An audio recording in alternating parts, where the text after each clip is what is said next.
Hello दोस्तों, स्वागत है आपका हमारे यूट्यूब चैनल पर। दोस्तों, हम ला रहे हैं आपके लिए केमिस्ट्री का सीरीज क्लास 11 का। तो दोस्तों, ये हमारा दूसरा वीडियो है। अगर आपने अभी तक हमारे पहले वीडियो को नहीं देखा है तो उसका लिंक आपको डिस्क्रिप्शन में मिल जाएगा, वहाँ से देख लीजिएगा। चलिए, आज की हम इस वीडियो में मोल के बारे में कुछ इम्पोर्टेंट बातें जानेंगे।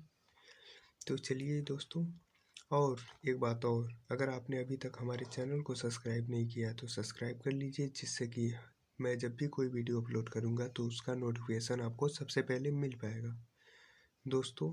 और इस वीडियो का जो नोट्स होगा आपको डिस्क्रिप्शन में वो भी मिल जाएगा नोट्स। तो चलिए, बिना देरी के वीडियो को स्टार्ट करते हैं। मोल, हेडिंग है मोल। मोल पदार्थ की वह मात्रा है जिसमें किसी पदार्थ के उतने ही कण यानी कि अणु, परमाणु, इलेक्ट्रॉन, आयन आदि उपस्थित होते हैं, उतने की कार्बन के 12 समस्थानिक के 12 ग्राम में उपस्थित होते हैं। अर्थात कहने का मतलब ये है कि मोल पदार्थ की वह मात्रा है जिसमें उतने ही कण मौजूद होते हैं। यानी कि मान लीजिए ये पदार्थ है, इस पदार्थ की मोल एक मात्रा है, उसमें उतने ही कण मौजूद होते हैं। कण यानी कि वो अणु हो या परमाणु हो, आयन हो या फिर इलेक्ट्रॉन हो, ये उतने ही मौजूद होते हैं जितने कि कार्बन 12 के समस्थानिक के 12 ग्राम में उपस्थित होते हैं। अर्थात कहने का मतलब ये है कि मोल पदार्थ की वह मात्रा है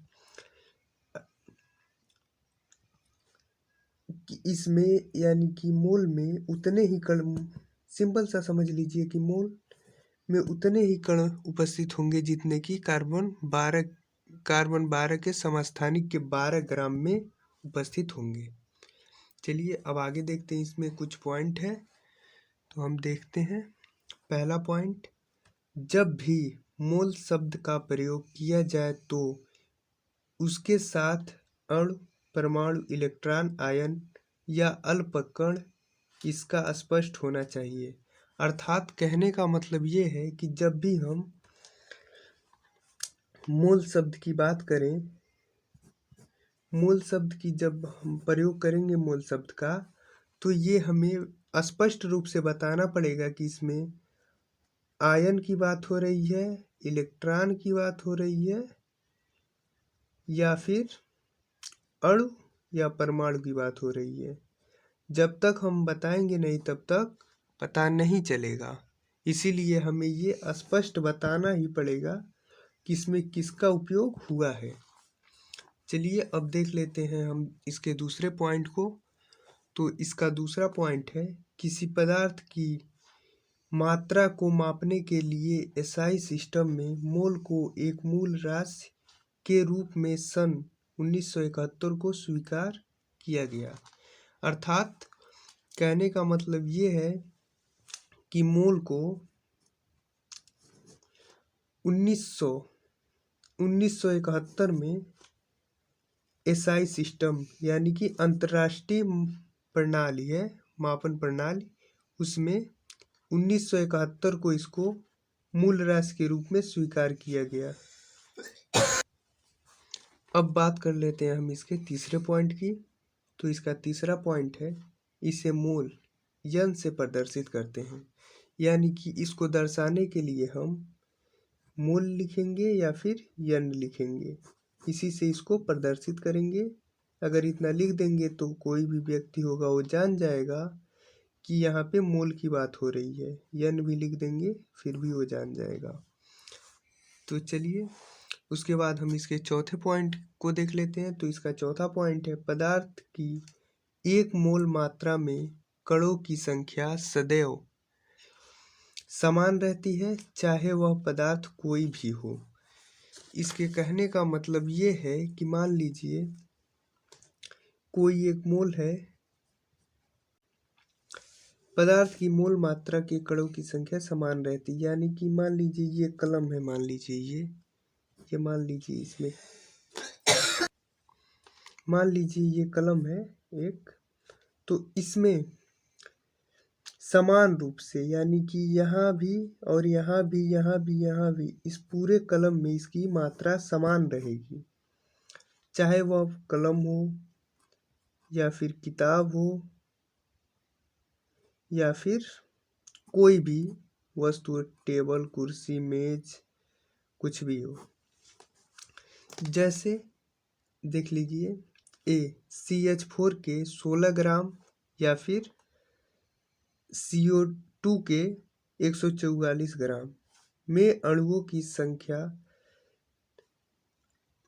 कार्बन 12 समस्थानिक परमाणु के 12 ग्राम में कार्बन परमाणुओं की संख्या सदैव 6.22 इंटू 10⁻23 होती है। उपर्युक्त उदाहरणों में सभी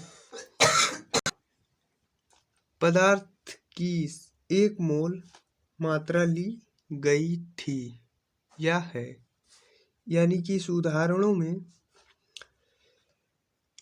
सभी पदार्थ की 1 मोल मात्रा ली गई थी, यानी कि इसका भी 6.22 इंटू 10⁻23 ही होगा और CO2 का भी 144 ग्राम में इतना होगा 6.22 इंटू 10⁻23।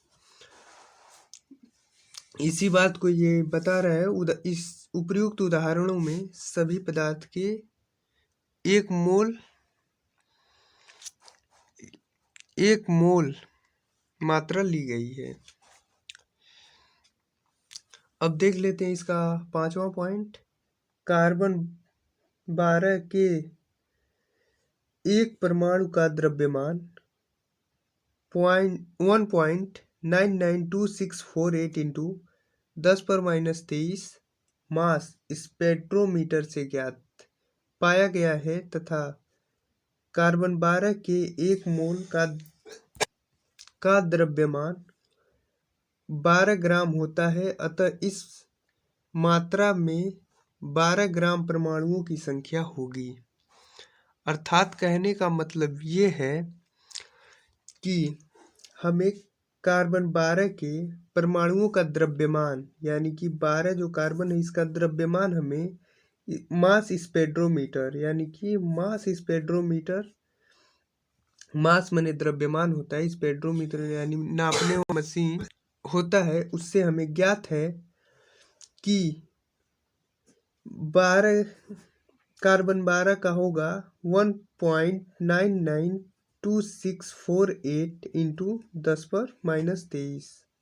इतना हमें ज्ञात है इस मास स्पेक्ट्रोमीटर से।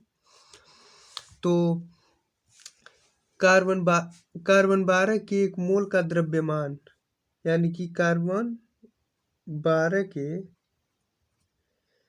1 मोल का द्रव्यमान 12 ग्राम होता है। अतः इस मात्रा में 12 ग्राम परमाणुओं की संख्या होगी। अर्थात वही हमने यहाँ अभी पढ़ा कि कार्बन 12 के 12 ग्राम में जो मात्रा होती है वही होती है। यहाँ पे हमने शुरू में पढ़ा था कि इसका कार्बन 12 के 1 मोल का द्रव्यमान 12 ग्राम होता है। अतः इस मात्रा को 12 ग्राम परमाणुओं की संख्या होती है। अब देख लेते हैं परमाणु की संख्या। परमाणु की संख्या कैसे निकालेंगे देख लीजिए। 12 ग्राम प्रति मोल, यानी कि 1 मोल में 12 ग्राम है, यानी 12 ग्राम प्रति मोल बट्टे 1.992648 इंटू 10⁻23 परमाणु प्रति मोल।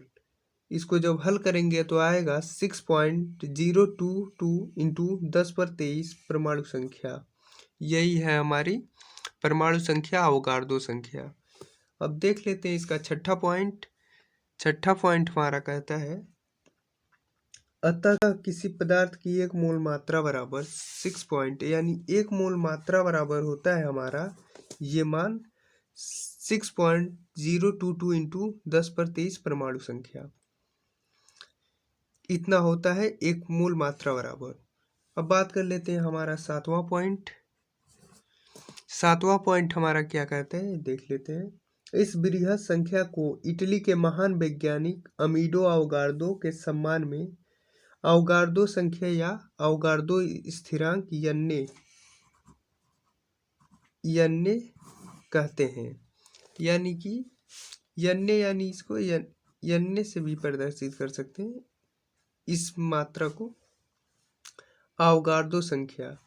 इसी जो आया हमारा 6.022 इंटू 10⁻23, इसी संख्या को हम अवोगाड्रो संख्या कहते हैं। क्या कहते हैं? अवोगाड्रो संख्या, या फिर इसको स्थिरांक भी कहते हैं। इस अवोगाड्रो स्थिरांक स्थिरांक। चलिए बस आज की वीडियो में इतना ही। अगर ये वीडियो आपको पसंद आई हो तो वीडियो को लाइक कीजिए, चैनल को सब्सक्राइब कीजिए और वीडियो को शेयर कीजिए। और इस वीडियो का नोट्स आपको डिस्क्रिप्शन में मिल जाएगा, वहाँ से आप डाउनलोड कर लीजिएगा। चलिए बाय बाय, टेक केयर, जय हिंद, वंदे मातरम।